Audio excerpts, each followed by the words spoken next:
കഴിഞ്ഞ ദിവസം സമസ്ത AP വിഭാഗം അതിൻ്റെ വലിയ ബുദ്ധിജീവിയും പ്രഭാഷകനുമായി അറിയപ്പെടുന്ന മാളിയേക്കൽ സഖാഫിയുടെ ഒരു സംസാരം കേൾക്കാനിടയായി. സമസ്തയുടെ യഥാർത്ഥ പാരമ്പര്യം അവകാശപ്പെട്ടുകൊണ്ട് അദ്ദേഹം നടത്തിയ ആ പ്രഭാഷണം അത് കേട്ട് ഞാൻ ഒരുപാട് ചിരിച്ചുപോയി. അത് നിങ്ങളൊന്ന് കേട്ടു നോക്കി. ഇപ്പോഴും വേണമെങ്കിൽ 100 എണ്ണത്തിന് ഉണ്ടാക്കാൻ പറ്റും 100. ഈ 100ന്റെ ആഘോഷമാണ്. സിറാജ് ഉള്ളത്, SYS ഉള്ളത്, SSF ഉള്ളത്, കൊടിയുള്ളത്, 70 ഉള്ളത്, 50 ഉള്ളത്, പതാകയുള്ളത്. ഇദ്ദേഹത്തിന്റെ ഈ സംസാരം കേട്ടപ്പോൾ എനിക്ക് ഓർമ്മ വന്നത്, പണ്ടൊരു വീട്ടിൽ കള്ളൻ കയറി.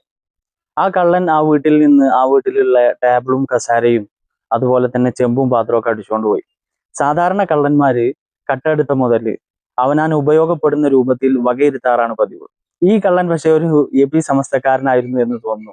അതുകൊണ്ട് തന്നെ ഈ കള്ളൻ പിറ്റേ ദിവസം ഈ വീടിന്റെ മുന്നിൽ വന്ന് നാട്ടുകാരോട് എല്ലാവരോടും പറഞ്ഞു, ഇനി മുതൽ ഈ വീട് എന്റേതാണ്. തെളിവ് ചോദിച്ചപ്പോൾ ആ കള്ളൻ അവർക്ക് മുന്നിൽ നിരത്തിയത് ഈ വീട്ടിലുള്ള ഇതുവരെ ഉണ്ടായിരുന്ന ടേബിളും കസാരയും അതുപോലെ തന്നെ ചെമ്പും പാത്രമൊക്കെ എന്റെ കയ്യിലാണുള്ളത് എന്നുള്ള ആ കഥയാണ് യഥാർത്ഥത്തിൽ മാളിയേക്കൽ സഖാഫിയുടെ ഈ സംസാരം കേട്ടപ്പോൾ എനിക്ക് ഓർമ്മ വന്നത്.